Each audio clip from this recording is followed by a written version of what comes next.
આપણે આપણી લેબોરેટરીની અંદરમાં પહેલાં પ્રેક્ટિકલ પર જતાં પહેલાં આપણે જે સબ્જેક્ટ છે એના વિશેની બ્રીફ ખબર હોય તો આપણી પ્રિન્ટેડ લેબોરેટરી મેન્યુઅલ છે. સબ્જેક્ટ છે electrical wiring, estimating, costing and contracting. Subject code આપણે GTU જે આપેલો છે 4340903. અહીંયા નીચે છોકરાએ પોતાની ડિટેલ નાખવાની છે, જેમ કે નેમ ઓફ સ્ટુડન્ટમાં વિદ્યાર્થી પોતાનું નામ લખશે, એનરોલમેન્ટ નંબરમાં એને પોતાનો એનરોલમેન્ટ નંબર લખવાનો છે, યર એટલે કે 2024-25, ટર્મમાં લખવાનું છે 242. 2024ની બીજી ટર્મ ઇવન ટર્મ છે એટલે 242 ટર્મ લખવાની. ડિવિઝનમાં તમારું ફર્સ્ટ, સેકન્ડ, થર્ડ જે ડિવિઝન આવતું એ ડિવિઝન લખીશું. અને બેચમાં A બેચ, B બેચ કે C બેચ કે D બેચ જે તમારી બેચ અસાઇન થઈ હશે એ બેચ લખવાની રહેશે. તો પહેલું પેજની ડિટેલ તમારે આ રીતે બધાએ ભરી દેવાની છે. બીજું પેજ જે છે આપણી એ સર્ટિફિકેટ છે. એમાં સર્ટિફિકેટમાં છોકરાએ સૌથી પહેલાં જે પહેલી લાઈન છે ધીસ ઇઝ ટુ સર્ટિફાય ધેટ, એમાં છોકરાએ પોતાનું નામ લખવાનું છે વિથ એનરોલમેન્ટ નંબર, પોતાનો એનરોલમેન્ટ નંબર લખી દેશે. Studying in 4th semester division 1, 2, 3 જે ડિવિઝન હોય એ હેઝ સક્સેસફુલી કમ્પ્લીટેડ આ સબ્જેક્ટની અંદરમાં at the end of the diploma programme electrical engineering from, તો તમારી ટર્મ ચાલુ થઈ હતી 18/12/2024થી. તો 18/12/2024થી ટર્મ ડેટ આપેલી છે 28/4/2025. During the term 242. એટલે સર્ટિફિકેટની બધી ડિટેલ આપણે અંદર અત્યારથી જ ભરાઈ ગઈ. જ્યારે છેલ્લા દિવસે તમે સબમિશન માટે આવો છો ત્યારે બી આ ડિટેલ તમારી ભરેલી નથી હોતી, એટલે આજે ભરાવડાવી દીધી છે. તારીખ લખવાની સબમિશનની જે ડેટ આવે એ, અને પ્લેસ લખીશું Shri KJ polytechnic Bharuch. Shri KJ polytechnic ભરૂચનો સ્પેલિંગ ના આવડતો હોય તો અહીંયા આગળ લખેલો છે એ જોઈને કોપી કરાય. બરોબર છે? આ ડિટેલ તમારી ભરાઈ ગઈ. આપણી લેબોરેટરીની અંદરમાં આપણા NBAની ગાઈડલાઇન મુજબ આપણી સંસ્થા એક વિઝન સાથે ચાલી રહી છે. તો એ વિઝન અને એ વિઝનને ફૂલફિલ કરવા માટેના મિશન હોય. તો આપણા વિઝન શું છે આપણી કોલેજનું? Be an excellent institute in technical education committed to fulfil the needs of industry and society. એટલે કે આપણે એક એવું ઇન્સ્ટિટ્યૂટ બનવું છે કે જે ટેકનિકલ એજ્યુકેશન આપવા માટે કટિબદ્ધ, એટલે કે એ બંધાયેલું છે. શેના માટે એવું કરવું છે એમને? તો કે આજુબાજુની ઇન્ડસ્ટ્રી અને સોસાયટી એટલે કે સમાજની જે ઉપયોગિતા, જે જરૂરિયાતો છે સંતોષવા માટે આ સંસ્થા કામ કરે છે. હવે આ પૂરું કરવું હોય, આ મિશન, આ વિઝનને તમારે અચીવ કરવું હોય તો એના માટે તમારે કયા સ્ટેપ્સ લેવા પડે, કયા પગલાં લેવાય, એને કહેવાય મિશન. શું કહેવાય? મિશન. તો પહેલું છે to provide a conducive environment for qualitative learning and nurture team work. કે અમે તમને અહીંયા આગળ સંસ્થામાં એવું વાતાવરણ આપવા માંગીએ છીએ કે જેમાં તમે સારામાં સારું ભણી શકો અને એકબીજાની મદદ કરીને ટીમ વર્કમાં કામ કરી શકો. તમે મિની પ્રોજેક્ટ જે બનાવો છો એમાં તમારી ખબર 5 કે 6 છોકરાની ટીમ હોય છે. એ 5 કે 6 છોકરા ભેગા થઈને તમને જે પ્રોજેક્ટ અસાઇન કર્યો હોય એ તમે કામ કરો છો, ફૂલફિલ કરો છો. એ અત્યારથી એટલા માટે શીખવાડીએ કે કાલ ઉઠીને તમે ઇન્ડસ્ટ્રીમાં જાઓ તો તમે કોઈ ટીમના મેમ્બર બનશો કાં તો ટીમના લીડર હશો, તો તમે એ કામ કેટલું સારી રીતે કરી શકશો. તો એ અત્યારથી તમને પ્રેક્ટિસ કરાવવામાં આવે છે, એ શીખવાડવામાં અત્યારથી આવે છે. બીજું, to foster the skills of employability. એટલે કે તમારી અંદરમાં એવી આવડત ઊભી કરવામાં આવે જેથી કરીને તમને નોકરી મળી શકે અથવા તો તમે લોકોને નોકરી આપી શકો. ઇનોવેશન એટલે કે દરેક વસ્તુને જોવાનું કંઈક અલગ નજરિયો, કે ભાઈ આ પ્રોબ્લેમનું સોલ્યુશન સર ચોપડી આ રીતે કહે છે પણ આને આવી રીતે વિચારીએ તો, એટલે કે તમને એક અલગ વાતાવરણ આપે કે જેમાં તમે વિચારતા થઈ શકો એ પ્રોબ્લેમ સ્ટેટમેન્ટને લઈને. અને એન્ટરપ્રેન્યોરશિપ અમોંગ સ્ટુડન્ટ એટલે કે તમે પોતે લોકોને નોકરી આપી શકો, એટલા લાયક બની શકો એવું વાતાવરણ આપણે આપીએ છીએ. To bridge the gap between curriculum and needs of society. એટલે કે જે સમયાંતરે તમારો સિલેબસ રિવાઇઝ થાય છે. કેમ કે સર પહેલાં લોકો ડિજિટલ રિલે નહોતા વાપરતા, ઇલેક્ટ્રોમિકેનિકલ ઇન્સ્ટ્રુમેન્ટ આવતા હતા. ઇલેક્ટ્રોમિકેનિકલ પછી આવ્યા એનાલોગની અંદરમાં વધારે ગયા. એનાલોગ પછી આવ્યું સેમી ડિજિટલ પછી ફૂલ્લી ડિજિટલ ઇક્વિપમેન્ટ્સ બધા આવવા લાગ્યા. તો એના લીધે થઈને જે ટાઈમ બાય ટાઈમ જે બધી ટેકનોલોજી આવે છે, તમે ખબર છે પહેલાં સાદા પેલા ફોન આવતા જેમાં આપણે રિસીવર ઊભું કરીને પછી એમ ડાયલ કરવા માટે ચકેડું ફેરવવું પડતું હતું. એના પછી સર ગમે ત્યાં આગળ સિક્કો નાખો તો ત્યાં આગળથી આપણે ફોન પર બટન દબાઈને બી એ કરી શકતા હતા. એના પછી સર બટનવાળા મોબાઈલ ફોન આવી ગયા જેમાં ઉપર વાયરલેસ એન્ટેના આવતું હતું, જે એન્ટેના તમે ઊંચું કરો ને પછી તમે ફોન લગાડતા હતા. સર એના પછી એન્ટેના સાહેબ આટલું નાનું જ થઈ ગયું અને પણ તમે ગમે ત્યાં આગળ ડાયલ કરીને લગાડી શકતા હતા. એક સિમ કાર્ડ આવી ગયું. સર એના પછી સર ટચ સ્ક્રીન આવ્યું કે ટચ સ્ક્રીન લગાડો. એમાં ટચ સ્ક્રીન અને કીપેડવાળા એ બે બી વચ્ચે ચાલ્યા હતા. પછી ટચ સ્ક્રીન ફોન આવ્યા અને હવે બધું જ ફોન એ તમારો મલ્ટીમીડિયા થઈ ગયો છે. ઇન્ટરનેટ બી એની અંદર જ ચાલે છે, 4G 5G બધા અલગ અલગ નેટવર્ક ટેકનોલોજી. તો આ બધું શું છે? એડવાન્સમેન્ટ. સમય બદલાયા સાથે. તો એવું જ તમારું કેરિકલમ એટલે કે સિલેબસ બી એટલે જ બદલાય છે કે ભાઈ સમયની જરૂરિયાત શું છે, એના આધારે તમારા syllabus time to time revise થાય છે.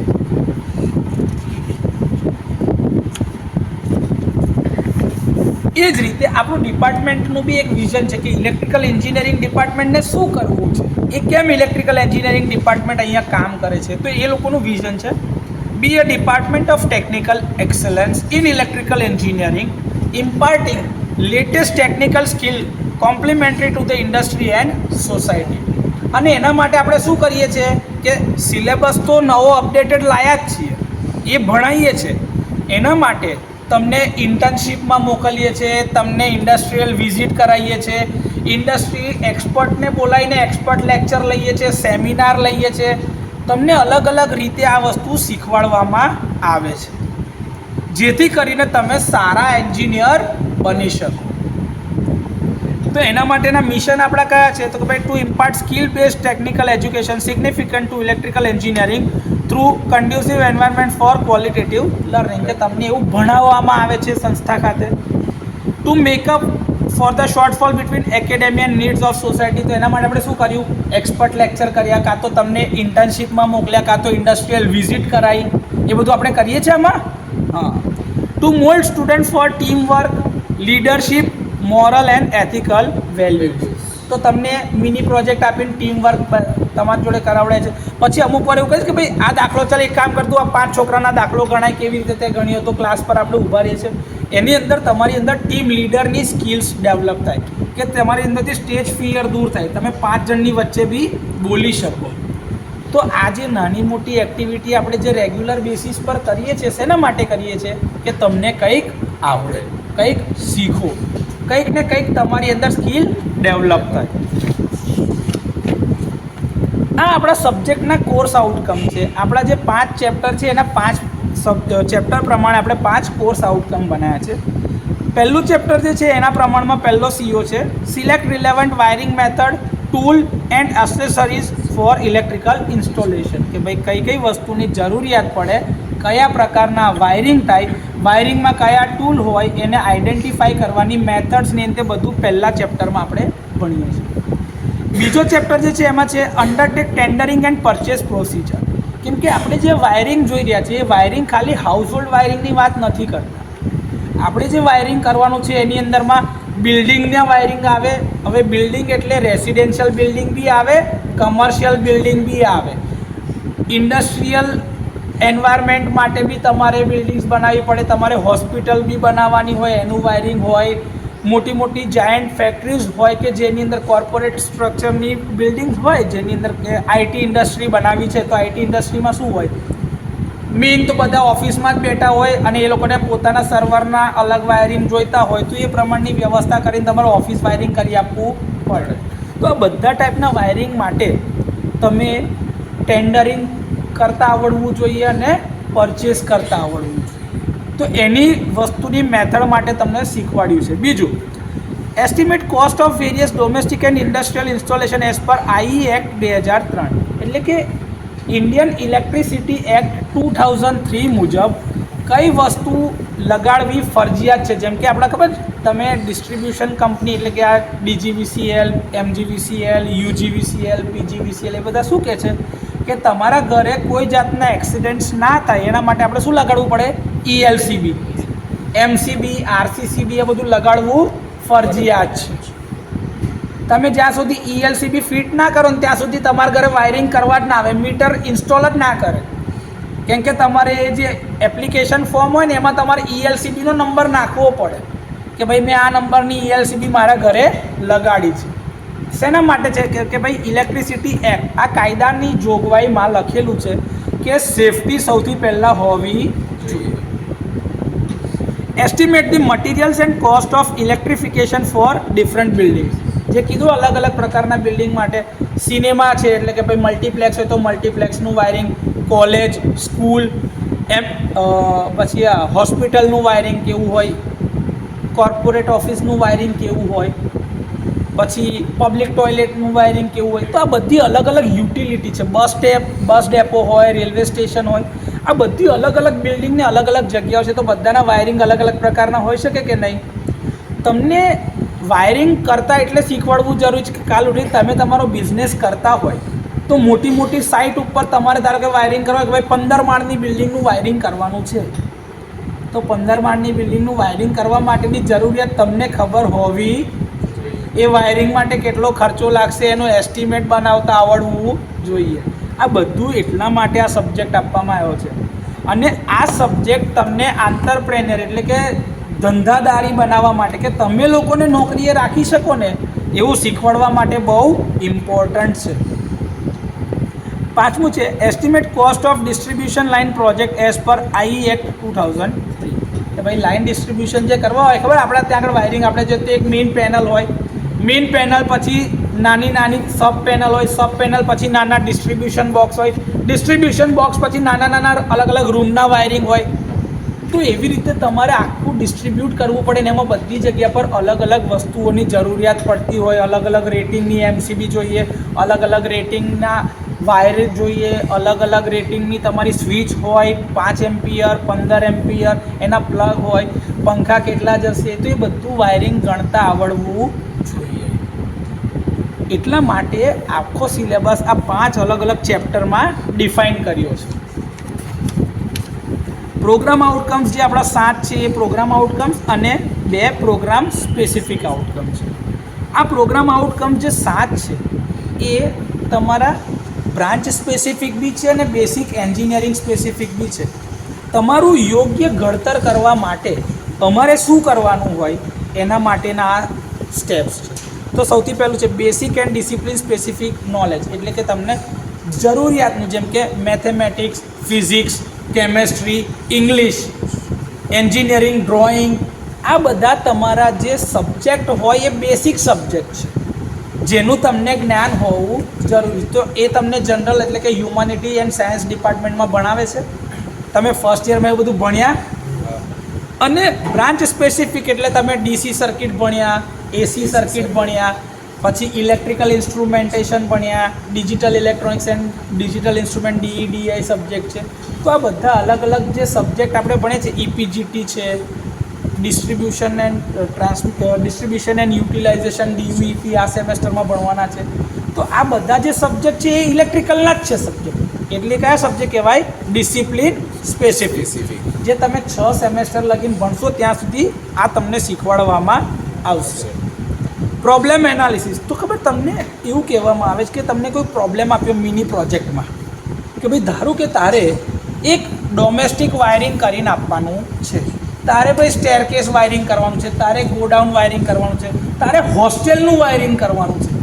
હોસ્ટેલનું વાયરિંગ એક અલગ વસ્તુ છે. હા, હોસ્ટેલનું વાયરિંગ બહુ મસ્ત વસ્તુ છે. એમાં રેક્ટરની પાસે એક અલગ જ કંટ્રોલ હોય કે ચાહે તો આખા હોસ્ટેલનું એક જ સ્વિચથી વાયરિંગ બંધ કરી શકે એટલે કે લાઇટ પંખા બંધ કરી શકે છે. કેમ કે હોસ્ટેલમાં છોકરાઓ એવું હોય કે રાત્રે 10 વાગે એટલે બંધ સૂઈ જવાનું છે એવું કીધું હોય પણ ના સૂઈ જાય ને લાઇટો ચાલુ રાખીને ધમાલ મસ્તી કરતા હોય તો બધી લાઇટો બંધ થઈ જાય રાત્રે 10 વાગે. એ કંટ્રોલ રેક્ટરના રૂમમાં આપી શકાય. એવા બી વાયરિંગ થઈ શકે છે. એવું આવડે આપણાને? અત્યારે ભલે ના આવડે પણ આ સબ્જેક્ટ ભણીએ ત્યાર પછી આવડી જાય. આ જે આગળ દેખાય છે ને, આ જે સૌથી પહેલું મોટું લઈને આવ્યા છે માસ્ટર કંટ્રોલ સ્વિચ, આ એ જ છે. એક જ સ્વિચથી બધી લાઇટો બંધ બી થઈ શકે. ગોડાઉન વાયરિંગ પછીનું એક એડવાન્સ પાર્ટ આ છે કે જે સ્પેશિયલ હોસ્ટેલ માટે ડિઝાઇન કરી શકાય. Design and development of solution, કે તમને એક પ્રોબ્લેમ કીધો તો તમે શું કર્યું? સર અમે પહેલાં મારે ધારો કે સ્ટેરકેસ વાયરિંગ દોરવું હતું, તો સ્ટેરકેસની અંદરમાં મારે જોશે 2 વે સ્વિચ જોઈએ સર. 2 વે સ્વિચ લાવ્યો, પછી 2 વે સ્વિચનું કન્સ્ટ્રક્શન સમજો, કન્સ્ટ્રક્શન સમજીને સર એના માટે વાયરો કયા કયા જોઈશે, વાયર કેવી રીતે લગાડવાના.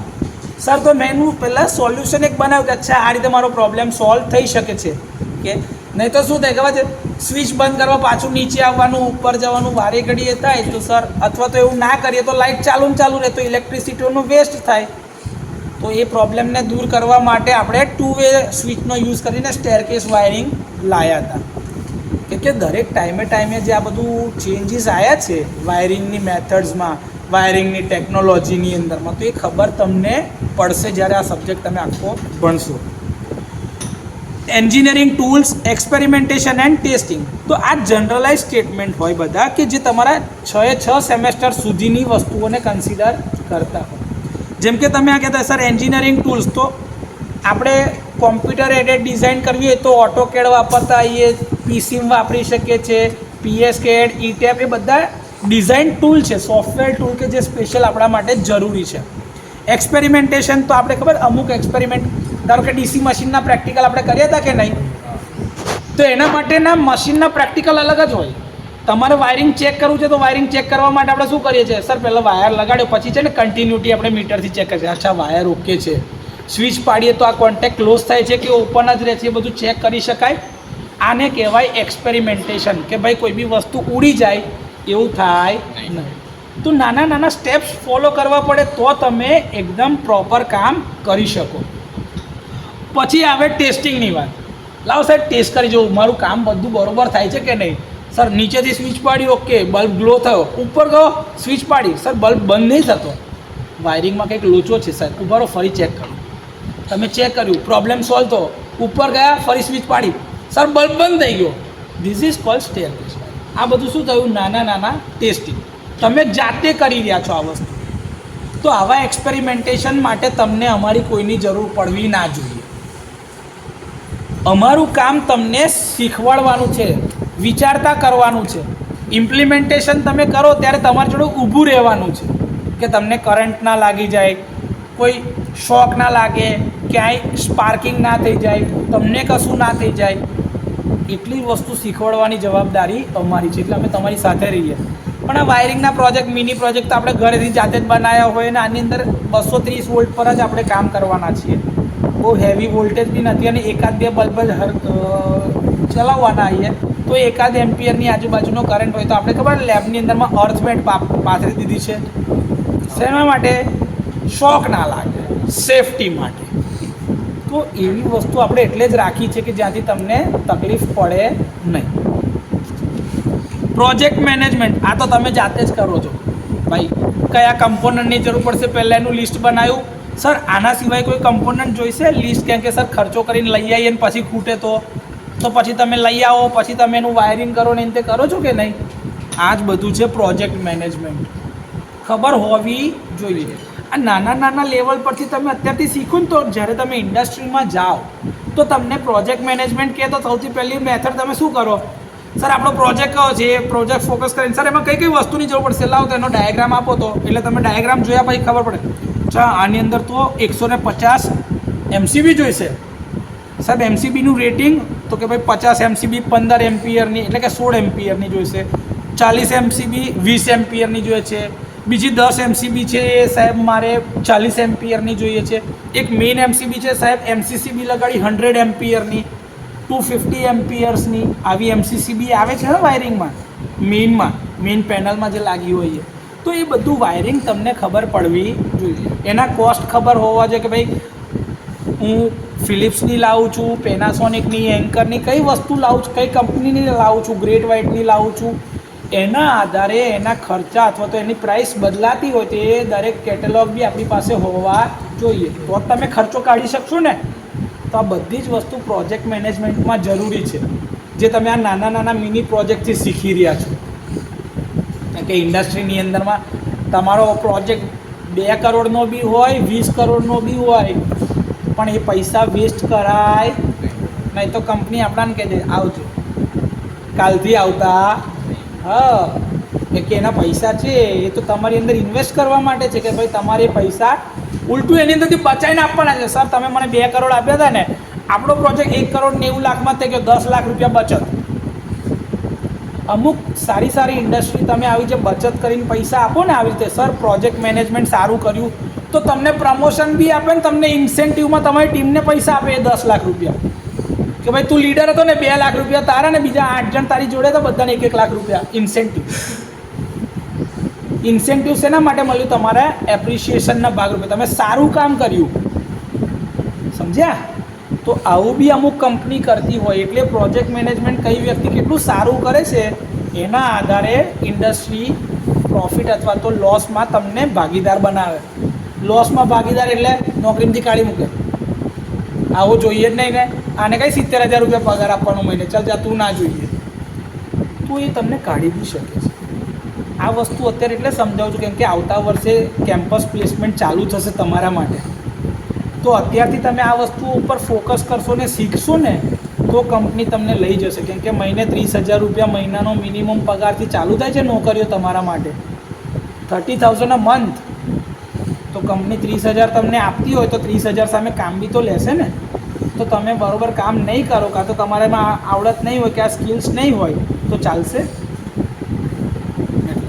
લોંગ લાઈફ લર્નિંગ, કે તમે આ વસ્તુ શીખવાથી તમને ખબર પડે અચ્છા સર હવે સ્ટેરકેસ વાયરિંગ ગમે તાર મને કહેજો હું કરી નાખીશ, મને બધું જ આવડી ગયું. કેમ કે તમે એ પ્રોજેક્ટ એકવાર કર્યો છે તો એ તમારા મગજમાં છપાઈ ગયો. અચ્છા મેં પ્રોજેક્ટ આ રીતે કરતો. હા, વાયરની લંબાઈના આધારે, મટીરિયલના આધારે એનો ખર્ચો બદલાઈ શકે છે, પણ મેથડ બદલાશે.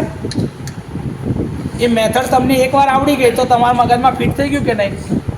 જેમ કે સ્વિચ, મારે કોઈ બી લાઇટ કે બલ્બ કે કશું બી ચાલુ કરવું હોય, પંખો, તો મારે કેટલા વાયર જોઈએ? કેટલા વાયર જોઈએ? 2. કયા 2? ફેઝ અને પાક્કું. હેવી ઇક્વિપમેન્ટ હોય તો અર્થિંગ, અને 3 ફેઝના હોય તો red, yellow, blue, neutral and green earthing. તો એના આધારે કે કયું ઇક્વિપમેન્ટ કે કઈ વસ્તુ ચલાવવી છે એના આધારે સર મટીરિયલમાં ચેન્જ આવી શકે છે, પણ વાયરિંગ તો ખબર પડી ગઈ ને સર. કહેવાનો મતલબ આ છે કે તમે એકવાર જે પ્રોજેક્ટ કરશો તે તમને આખી જિંદગી માટે યાદ રહી જશે. તો આ પીઓઝ એન્ડ પીએસઓઝ એ તમારું ઓવરઓલ એન્જિનિયરિંગ પછીથી કેટલું ડેવલપમેન્ટ થશે, કે આ પ્રોગ્રામથી તમે શું શીખો છો એના માટે આ પીઓ અને પીએસઓઝ આપેલા છે. જાણતા નહોતા ને અત્યાર સુધી આપણે. સર આ તો છપાયેલું, આ તો જોવાનું જ ના હોય.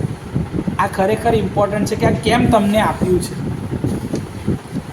લેબોરેટરીની સેફ્ટી પ્રોસિજર્સ છે કે જેમાં તમને કીધેલું છે કે ભાઈ જો તમે જ્યાં આગળ બી લોકેશન પર કામ કરો છો તો એનો મેઇન સપ્લાય ક્યાંથી આવે છે, એની પેનલ, એને બંધ કઈ સ્વિચથી કરી શકાય, એ બધાનું નોલેજ તમને હોવું જોઈએ. બીજું કે ડાયરેક્ટ કોઈ બી સપ્લાય ચાલુ હોય, એનર્જાઇઝ કોન્ટેક્ટ હોય તો મેટલ પાર્ટને ડાયરેક્ટ અડકવાનું નથી. પોર્ટેબલ પાવર સપ્લાય જે કોમનલી લેબોરેટરીમાં આપણે વાપરીએ છીએ ને, ડીસી સપ્લાય પેલો પોર્ટેબલ વાપરીએ છીએ, યુઝ કરીએ છીએ ને ડીસી એસી પોર્ટેબલ સપ્લાય, ઓટો ટ્રાન્સફોર્મર બી રાખીએ છીએ, વેરિયાક જે કહીએ,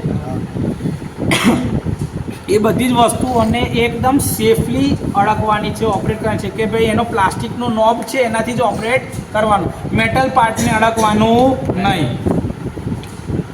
એને કોઈ બી ઇલેક્ટ્રિકલ ઇક્વિપમેન્ટને વાયરથી પકડીને ખેંચવાની જરૂર નથી, નહીં તો એનાથી વાયર છૂટો થઈ જશે ને જો એમાં સપ્લાય હશે તો એ કરંટ તમને લાગી શકે.